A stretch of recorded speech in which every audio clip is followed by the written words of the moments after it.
नमस्कार, मी धनंजय धोंगडे, शिल्पनिदेशक वीजतंत्री, शासकीय औद्योगिक प्रशिक्षण संस्था जामखेड। आज आपण पॉवर ट्रान्सफॉर्मरच्या समांतर जोडणीविषयी माहिती बघणार आहोत। यालाच इंग्रजीत parallel operation of power transformer असं म्हणतात।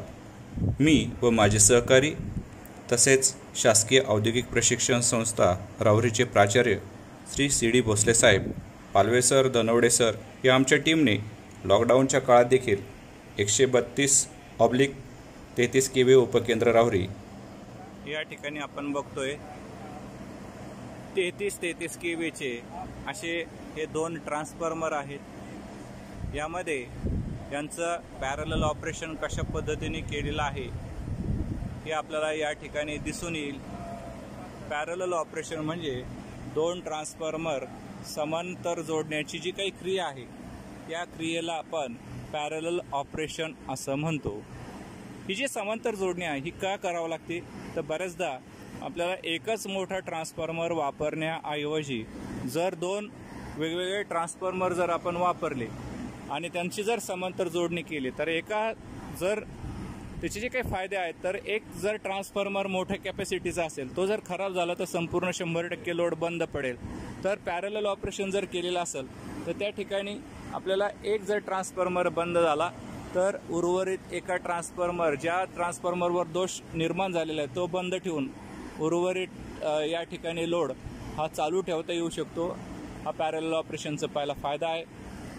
दुसरा फायदा, ज्यावेळेस लोड कमी असेल त्यावेळेस आपण एकच ट्रान्सफॉर्मर वापरून दुसरा बंद करून या ठिकाणी विजेची बचत करू शकतो। त्या ठिकाणी कार्यक्षमता वाढते। त्याचप्रमाणे ज्यावेळेस लोड वाढतो त्यावेळेस आपण तसतसे ट्रान्सफॉर्मरची संख्या वाढवून आपण या ठिकाणी लोड पण वाढवू शकतो। असे पॅरलल ऑपरेशनचे काही फायदे आपण पाहिले। आता या पॅरलल ऑपरेशनचे या ठिकाणी कशा पद्धतीने केलं जातं त्याचे काही अटी शर्ती आपल्याला माहिती असणं आवश्यक आहे। पहिले त्यांचा फेज सिक्वेन्स सारखा असणं आवश्यक आहे। ज्यावेळेस आपल्याला पॅरलल ऑपरेशन करायचं त्यावेळेस या तिन्हींचा फेज सिक्वेन्स म्हणजे ज्या ठिकाणी आपल्याला पहिल्या ट्रान्सफॉर्मरची आर असेल त्याच ठिकाणी दुसरे ट्रान्सफॉर्मरची आर ही फेज जोडणं आवश्यक आहे। पहिल्या ट्रान्सफॉर्मरची वाय असेल तर त्या ठिकाणी दुसऱ्याची सुद्धा वाय ही फेज जोडणं आवश्यक आहे। तिसऱ्याची बी फेज असेल त्या ठिकाणी आपली दुसऱ्या सुद्धा ट्रान्सफॉर्मरची बी फेज। अशाप्रमाणे जो फेज सिक्वेन्स आहे तो अनुक्रमे RYB पहिल्या ज्या पद्धतीने जोडलेला आहे त्याच ट्रान्सफॉर्मरच्या पॅरलल दुसऱ्या सुद्धा ट्रान्सफॉर्मरची या ठिकाणी जोडणी करणं आवश्यक आहे।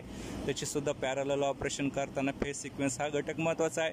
त्याचप्रमाणे त्या ठिकाणी असणारी फ्रिक्वेन्सी, दोघांची फ्रिक्वेन्सी सारखी असावी, दोघांची कॅपॅसिटी सारखी असावी, दोघांचा रेशिओ सारखा असावा, हे सर्व गोष्टी यामध्ये असणं आवश्यक आहे।